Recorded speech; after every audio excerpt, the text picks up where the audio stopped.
Hello, people of the internet, it's Amanda, and if you're new here on my channel, I usually talk about Japanese movies, dramas, entertainment. Sometimes I tap into other Asian pop culture topics as well. And as you've seen from the title below, today we're going to be talking about Marry My Husband episode 9 and 10, which are the last two episodes of the series. Now, I will be treating it as kind of like a two-part finale because I think that's kind of like how they intended it to be, especially considering how they release episodes in twos. If you want to see my recap of the previous episodes, I did two videos for episodes 1, 2, 3, 4, and 5, 6, 7, 8. And you can see them in the description below. But I mostly shared my thoughts in terms of just general observations about the series, how it somehow compares to the Korean version. And if there's one thing to know about me, I'm not that kind of like strict when it comes to comparing, adaptations of each other. I actually enjoy adaptations in general because I feel like I get to enjoy a familiar plot 2, 3 times, and like if you browse through my channel, you would see that I've done talk through videos about certain adaptations before. One of my favorites would be doing like comparison stuff for one of the biggest and most adapted Asian serials of all time, which is Hanay Dango. But yeah, I've done it for other series before, and it's just something that I highly enjoy, so I'm not particularly strict on that.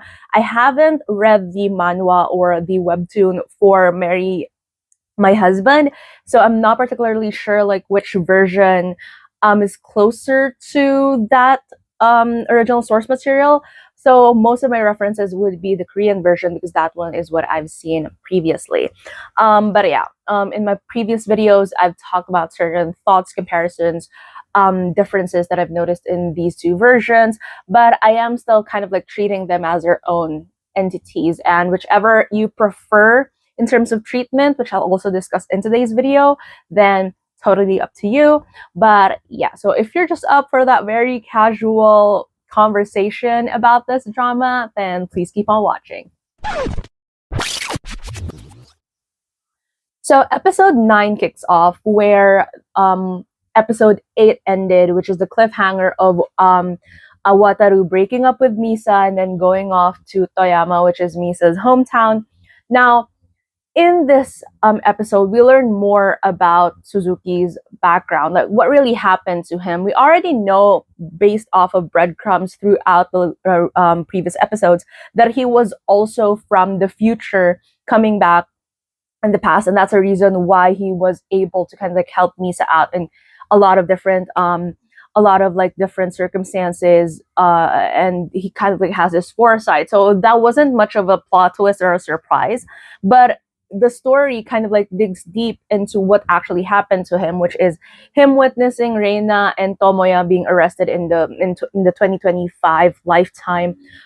He finds that level of disrespect in Misa's funeral happening just something that is so appalling, which I can totally agree, and that's why he takes Misa's ashes and he takes her to Toyama and he puts her to rest where her father is. And he was so heartbroken that he wasn't able to, like, he was just looking at her from afar, and he felt he had so many regrets as to how he could have interjected to her life, so that that tragedy wouldn't happen to her. That he got into an accident and wakes up in Misa's father's taxi, and it's very similar to how it is with Misa, where after waking up from that or leaving that taxi ride, he finds himself 10 years into the past.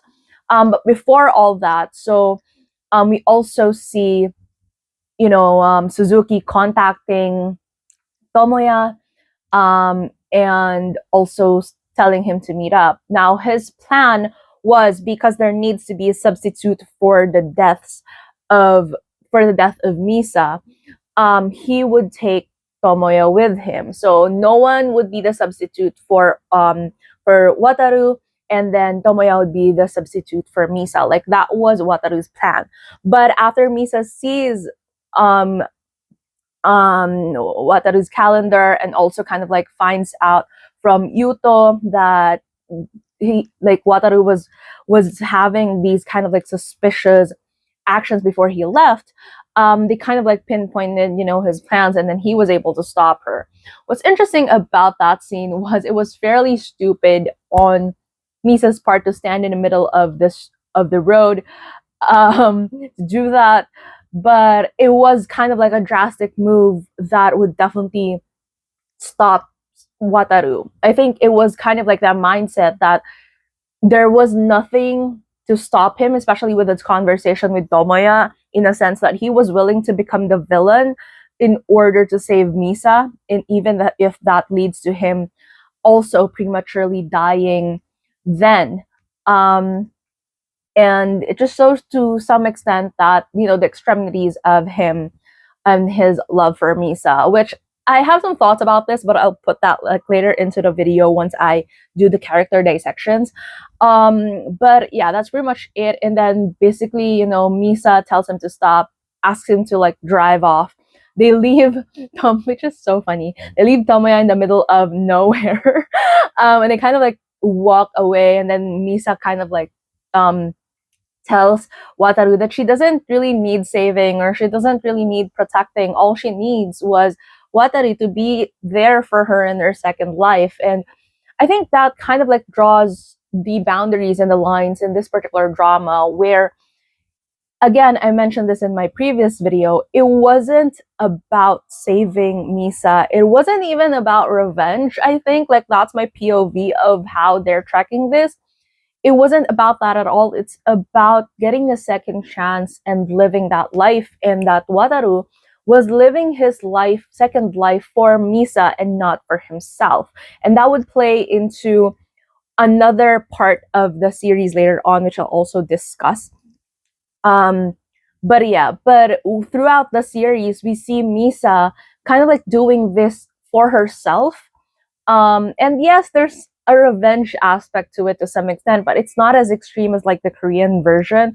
To me, the series mostly focused on the emotional aspect of her being able to get back, kind of like, or not really get back, but really start over and to use the second chance in order to kind of like finally lead her to her own happiness, which is not what Wataru was doing, because again, he was living more, he was using a second chance as a way to save Misa rather than to live for himself. So yeah. Now again, the story progresses. We also see that Reina goes back to Toyama, kind of like learn more about her story as well, and how as a kid, you know, she shapes up. And this is something that, for me personally, the way that I interpreted that scene is, as a child, she was trying to combat her own reality with something that she created, and I feel like there wasn't an intent there to really stretch it out, but because no one was there to correct her, because again, she was abandoned by her parents, and that her mom also died and all that. But the it was kind of like her way of being close to Misa, having a friend that she feels like she can have like with her, and someone who really kind of like is on the same level as her. And she sees someone who admires her whenever she says something that is definitely a lot better than where she's currently at. But then when reality sinks in that Misa actually has something better of her, she wanted to keep up with that particular lie in order to keep this relationship. It's kind of like this level of codependency that rooted from something I believe is very innocent in a sense for them as children.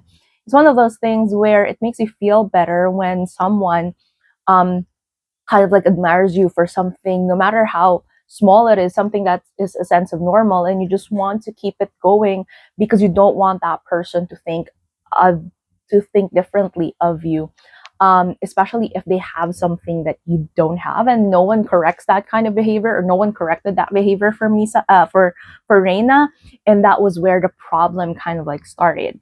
And I like that later into the series when they had their confrontation, I like that Misa and Reina both acknowledged it, that for they've known each other since they were young, but it was the first time that they actually were honest with each other. And if they would have been a lot more honest with each other earlier on, then maybe their relationship would have been completely different. Now, um, not really diving deep into like the other intricacies of the plot for episodes 9 and 10, but focusing on the thematic kind of like turning points for it. So again, focusing on Misa and Reina's relationship, I think it was also, what's interesting about this version is in the Korean version, the female lead um, knows that her best friend's father and her mother was having an affair, and she was more understanding of the situation, and that's the reason why, like, she, like, when they became friends, it was more of her keeping it from her best friend, whether but her best friend already knows, and her best friend kind of like uses that to fuel up a friendship with her in the form of revenge. Again, I mentioned this in my last video recap, where I feel like the switch in terms of why Misa and Reina became friends in this Japanese version um, adds more layers to the relationship, because Reina, there wasn't a relationship in terms of like Reina and Misa's backstories at all. Like when they were kids, Reina just chose Misa because she saw someone who is as equally miserable, if not more miserable than her in her childlike innocent perspective. But in the end, she finds out that even with all these circumstances, Misa is still luckier than her, and she didn't want that. Um, and she felt like if Misa felt like she was luckier than her, then Misa would also leave. And that kind of like started this very controlling relationship that Reina has over Misa. Whereas for Misa, she was also very codependent with Reina, in a sense that she felt like, even with everything that she has, because Reina was in this kind of like level of of keeping her close, then therefore she couldn't go against her. And again, there's this level of codependent relationship that was happening there, that they weren't able to like push fight through as they were growing older in their first life, because that's just how it was. It was kind of like they suppressed all these kind of like feelings in order to keep each other around, because it was more convenient for each of them. Whereas in their second life, they were able to like navigate that because Misa already knew better. And I think like overall, them addressing all these different things, it made me kind of like not really feel too bad for Reina, but at the same time, kind of like have a better understanding of her POV and how she turned out a certain way. And I'm not saying that that makes her a good character turned bad, or not also saying that she didn't deserve what happened to her. She didn't deserve, because she was still a mean girl through and through. But it adds more layers to her character rather than just her being openly malicious and villainy, which is something that I kind of like what the Korean version kind of like feels to me, because maybe they stretch it into too many episodes that they have to like create all these different arcs for the characters for that series. But for this adaptation, since it's more compressed and we kind of like it just feels like this is a person who's been driven on edge, and that's not to say that that justifies her actions, but it just makes it more human still. And speaking of more human, that also relates to Tomoya's character. I think, again, I've mentioned this in my previous video, unlike the Korean version where there's kind of like this intentional this intent to make the character be vile or be really toxic, or just someone who doesn't really take the female lead seriously. In this adaptation, we actually kind of like see that Tomoya, in his own way, really liked Misa even in the beginning. But he's just a complete douche. He's very much a basic man, if you will. Like, he thinks that the barest minimum of what he does is kind of like his own kindness. And but he seems very sincere in thinking that the way that he cares for Misa is love. And I think, I'm not sure if it's just the way that they've written the Japanese version and also Yokoyama Yu's portrayal versus the Korean version, but in the Korean version, it felt like even in the beginning, it was a matter of convenience as to why the husband or the boyfriend at the time liked the female lead. Whereas for this particular version, it was more of like he genuinely liked her because um she made him feel good about himself, which is part of the narcissistic aspect of himself. But there was a genuine level of care there, and then the affair with Reina was kind of like something that, it again, it doesn't make him a completely good person, but it just makes him the most basic douchey loserish man that is so much more realistic in someone that we probably encounter, like people, like women in general or people in general probably know like one or two Tomoyas in their real life. And I think that's why this character again feels just so familiar, and at the same time there's a level of annoyingness seeing how he acts. But also just in a general perspective, in this particular timeline at least, he's not a completely kind of like evil person. He's just someone who's just so full of himself that he feels like what he's doing is love and concern, and that he didn't blame himself much for anything. But again, it's just kind of like you still feel the humanness in the character, and not kind of like just a caricature of someone who is an evil ex-husband. Or with Reina, for example, it's not just a caricature of what an evil best friend looks like. They feel genuinely human in a sense, with some of their characteristics kind of like pulled at the extreme, but you kind of like see their references of like there's still a real person there, if you get what I mean. And so that boils down to, and again, it also falls into like the way that they've written Wataru and Misa, in a sense that they never acknowledge themselves, or they never really pose themselves completely as the good guys, which I think is something that, especially with revenge dramas, it's easy to take teams when it comes to this. Obviously, you go for the person who was treated badly, who, and therefore their revenge is justified, because that's the kind of like satisfaction that these shows or these dramas kind of like put out there. But in this particular series, I liked it because they always kind of like acknowledge that, like for example, for Wataru's actions, he everyone kind of like easily, if as a viewer, you can easily tell that he's playing the hero. But in the series, they kind of like reiterate the fact that he was willing to be the villain because of his actions, and they're not kind of like romanticizing the idea of revenge, or doing it for because these people deserve it, but rather they kind of like again humanize all these different characters in a way that none of them are also completely blameless in terms of what is happening. Um, Again, with Wataru, with him being like, again, that bystander effect, which resulted to his own guilt. So again, to some extent, him being kind of like allowing himself to be passive in his past life resulted to what happened to Misa. With Misa, she was called out for being not really kind, but being naive.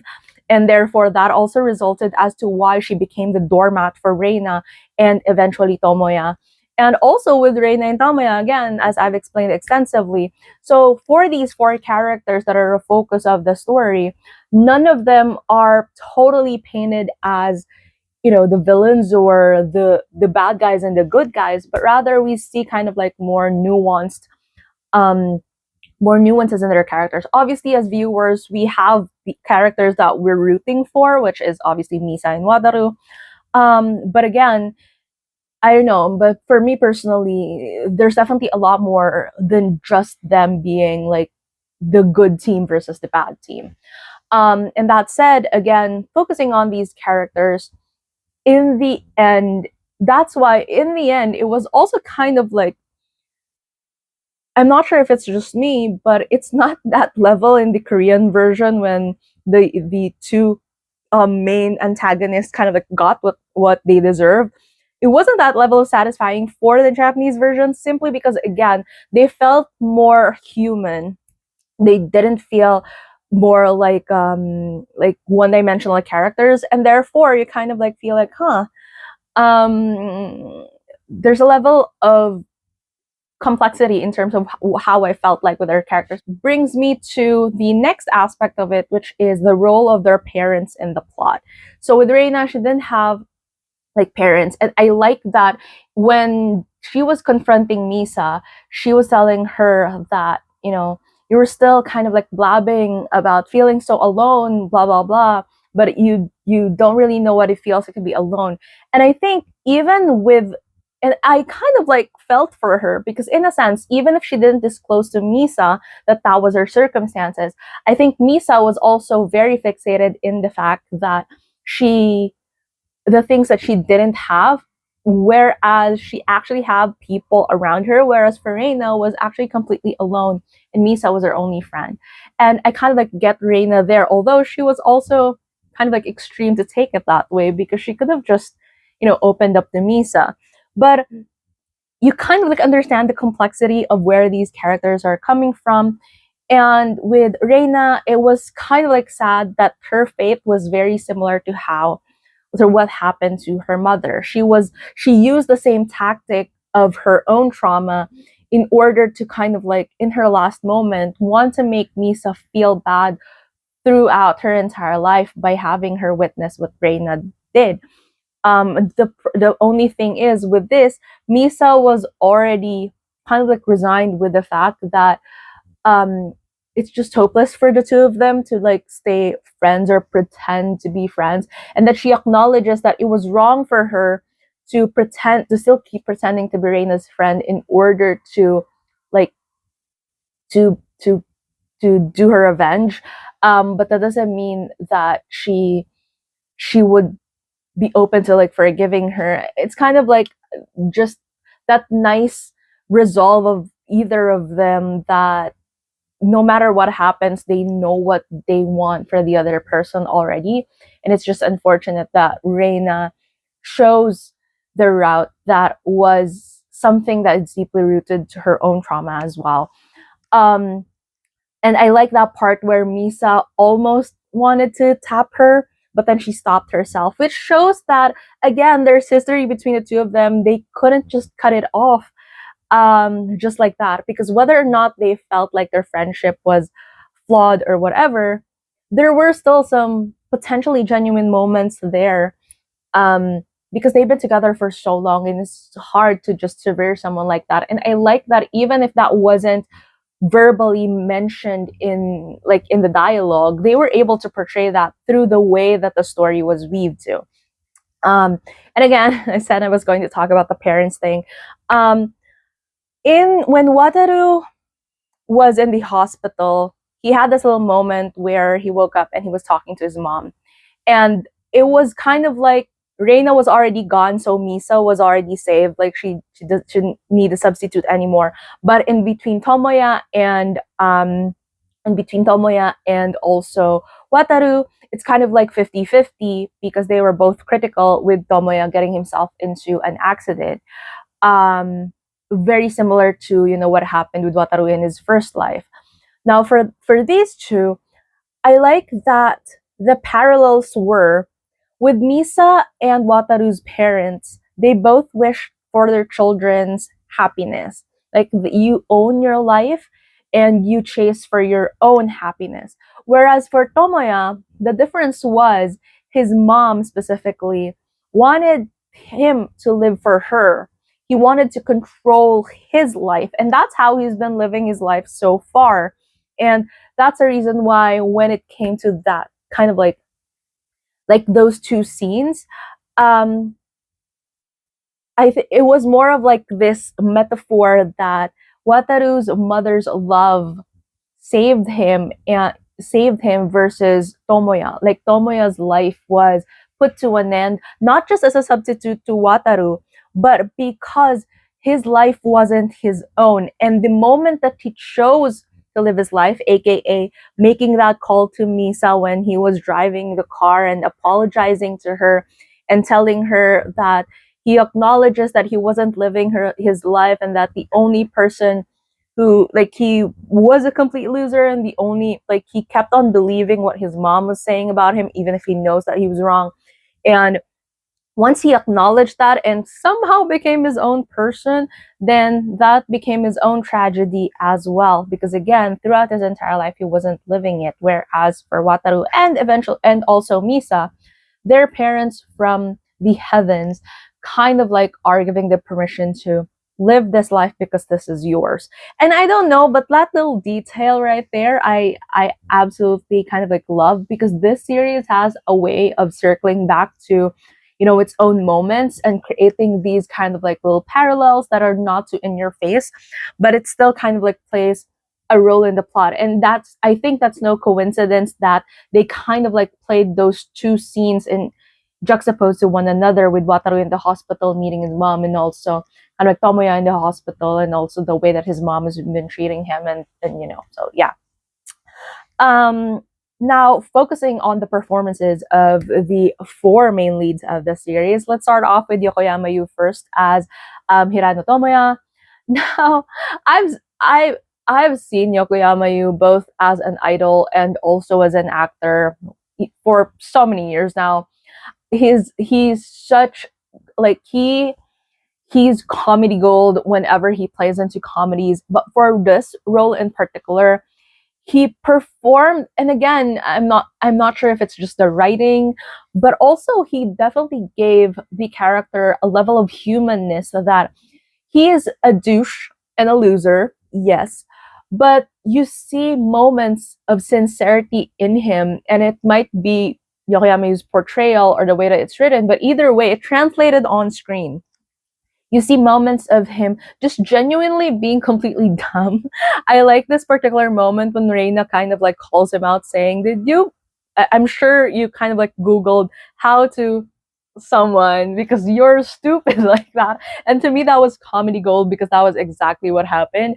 And I was like clocking it as well as he was doing it. So for them to pointedly say that in the plot kind of like reinforces the idea that Tomoya is just a plain old idiot, and that, like, he has tendencies, which is what makes him, you know, eventually, no matter what the timeline is, or even if he seems like a guy who was just making a couple of mistakes in this life, that still leads to him being the person that who he was, who ended up, you know, being just a bad match for Misa in the first life. Um, but the performance is just really stellar, comedic, but also when there are moments that needs to be vicious or kind of like need to pull off that extreme kind of like emotion in terms of the nuances of the character of Tomoya, Yokoyama, you definitely delivered. Now, for Takeru Sato, and yes, I'm going at him third because I want to focus on the two girls as like the focal point of the story. For Takeru Sato, obviously, we have the um like his kind of like acting portfolio already precedes him, but at the same time, it's just nice to see him in a kind of like in a role that I don't know, like I've seen some of his dramas before. He's played a very similar character where there's a level of coldness, but at the same time he softens up whenever, you know, he interacts with this female lead and stuff like that. But obviously it gives this character, as compared to the Korean version, it wasn't like a complete level of coldness, in a sense that it's kind of like out of character for him whenever he plays into the warmth of the character. It was more so that he portrayed in a sense that he was just particularly kind of like awkward and in his own kind of like sphere and space. And so whenever we see these warm moments from him, it's not that off. It's also not off for him to kind of like do these extreme acts out of love or out of frustration or out of anger, simply because it was like he plays it off as Wataru knows how to kind of like repress his emotions, but when he's alone, he kind of like expresses that through multiple moments in the series. Therefore, it's not surprising at him to kind of like exude that kind of like emotionality in whenever there's like the plot calls for it. So yeah. But I want to focus on the two main girls, Shiraishi say as Reina and Koshiba Fuka as Misa. Shiraishi say, I've seen a couple of her movies and dramas before, and I really like. And she's like she can play very flighty, cute character. She can play like a that feisty kind of like female lead and all these things. But I really love like the way that she portrayed Misa Reina for this series. The face twitch, you know how it is with some actors, it just looks like they're really kind of like playing it off, but for her it looks so natural, that inner anger kind of like seeping through. The level of her going like the level of her trying to still be kind of like calm, but you can feel from her that she's fuming, and then when she bursts, you can see this level of kind of like her really snapping internally and externally.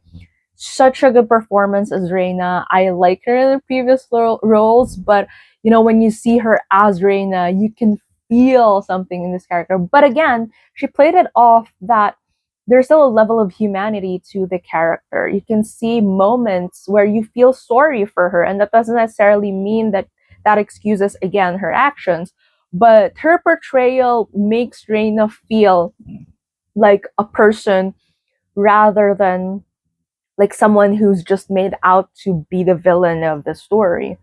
And again, it all boils down to performance, and she was just phenomenal in this role, I would say.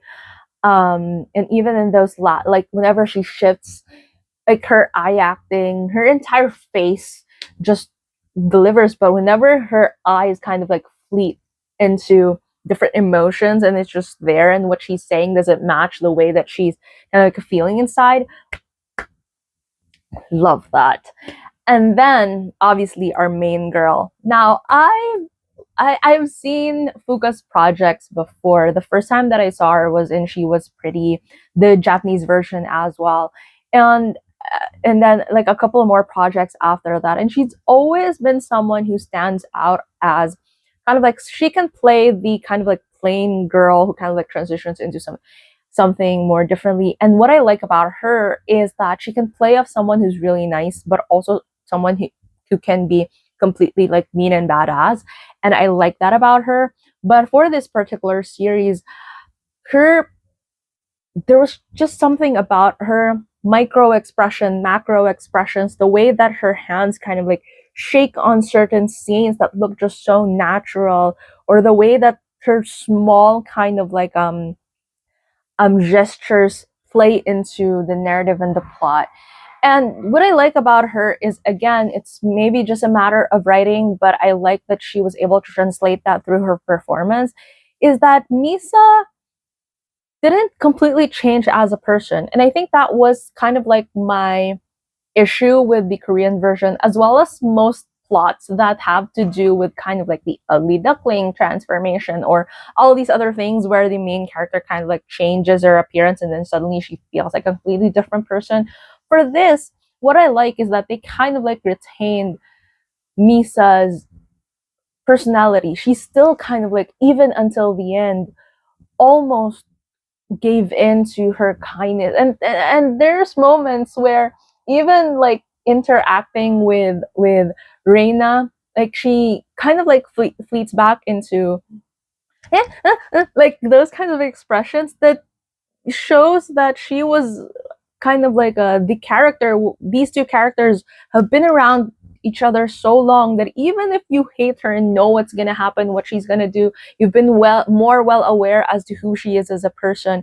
There are moments that will catch you off guard because you've just been so familiar with this person, and she portrayed Misa perfectly in terms of delivering that, like those moments. I know, like I've seen some people comment that she was still kind of like very nice to Reina and all of those things. But to me personally, like that makes sense because you've been around this person for so long, and just because you are now well aware that she's a bad person or what she does to you in the future, there are some things that are almost next to a reflex that is unavoidable, and that Koshiba Fuka's portrayal of Misa displayed that perfectly. And that definitely makes you believe that these are two people who've known each other their entire lives, and you know, and now everything just went to shit, and that's how it is. And again, just whether that's big performances, what like she needs to like pull on bigger emotions, or just small moments in the series, she definitely gave it some kind of vulnerability and strength that exudes on the screen, and it's just a wonder to watch. And I give it to, I get that this is mostly a romance series, but I give it to the two girls for delivering an amazing performance that doesn't just feel like a cat fight or a typical revenge story. It actually feels like a very sad story between two friends that just went off the rails. And yeah, like even if again the main focal point was, eventually Wataru and Misa ending up together, you can like it was like it was well balanced in a sense, the way that they tackled, every aspect of it. um I like that it didn't add like any other extra villains like the Korean version had, like the other fiance or whatever. The plot, it really pissed me off. And again, it's because of the shorter kind of like number of episodes for Japanese versions usually as compared to Korean versions. But I like that they just kind of like compressed it um to, the vital characters here. Other things, again, just overall strong performances, not just for the main four, although I focused on them, but even for like the supporting characters. I really, really just love that Misa was the one who's very forward when it comes to this aspect, and it's kind of like following that, following that, like her wanting to chase after her own happiness, and that's the reason why she's more forward with Wataru this time around. With Wataru, he was able to pursue his research, um, and kind of like save certain aspects of like things that he's foreseen, not just for himself but also with the business in general and all these other things. I like that they didn't kind of like add more family drama on Wataru's side, although they kind of like imply that there is that aspect of it, but they really like play into it as much, which I feel like would have just been such a drag considering everything that's been happening in the plot. So again, I like the selectiveness in terms of the focus of the series while still being able to like create these tensions for the characters. And yeah. And overall, yeah, I think it is such a satisfying series overall. I didn't tap into like cinematography or kind of like audio engineering, whatever, because I do feel like it's just a beautiful drama in general. Combination of like a Korean director and a Japanese screenwriter has worked very, very well for the series, I would say. I really like the pacing, progression, again, the way that the characters are nuanced and not just caricatures of whatever they were trying to like pose them as in terms of like their character type. And it's definitely one of the series for this year that I genuinely feel like deserve the hype. And I wish that more people kind of like look into it because if they've looked at the Korean version. So, and I hope that that also leads them to watch more J-dramas, because Koshiba Fuka is in another Netflix series that's ongoing. And I hope that when people look her up, then they kind of like find that, because it seems a promising series so far. But yeah, so with that said, tell me down in the comments below, what are your thoughts about this show? Any other additional kind of like things that I probably missed out talking about on here. If you like this video, please give it a thumbs up, and if you're new to my channel and you would want to hear more from me, please subscribe. Thank you so much for watching. I'll be seeing you again soon in a new one. Bye!